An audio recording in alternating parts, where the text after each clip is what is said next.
We have a large number of lakes in our federal state. There are approximately 28 lakes greater than 50 hectares and 260 lakes greater than 10 hectares and 1,300 lakes greater than 1 hectare.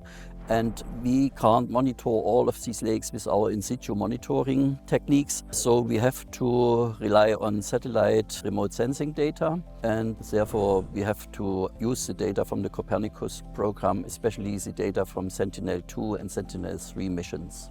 We started in the year 2022 that we were using Copernicus data for our remote sensing program and for the satellite-based water lake monitoring program. In this time, we started especially using the Sentinel-2 and Sentinel-3 mission data. And in the year 23 and 24, we extended our monitoring program to a number of 200 lakes. And in this year, 2025, for the very first time, started to monitor all lakes bigger than 5 hectares. This sums up to a total number of 450 lakes. We are using two different methodologies. First of all, we have a retrospective type of remote sensing monitoring, and we have another type which is near real-time processing the satellite data. In this manner, with a near real-time processing of the data, we see instantaneous changes in the water quality of the waters and the lakes, and we can react immediately to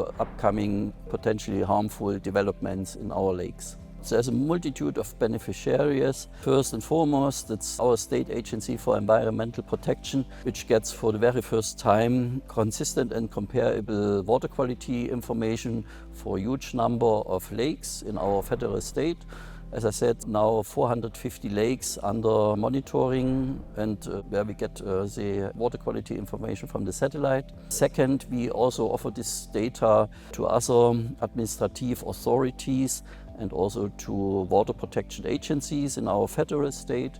And it's also planned to give this data to the general public in the future.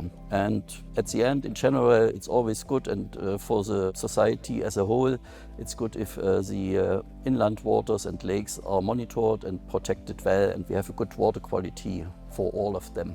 Our case is directly linked to the Water Framework Directive of the European Commission, and for sure this is our main regulatory framework in which we are working in and in which we are doing all our monitoring activities. Therefore, it would be also very important and very good if the Water Framework Directive would give a greater focus also on remote sensing technologies. It would be very beneficiary for our work and for the use of satellite data if the Water Framework Directive would explicitly mention or even recommend or maybe even demand the Copernicus program to be used for future inland water monitoring programs and practices.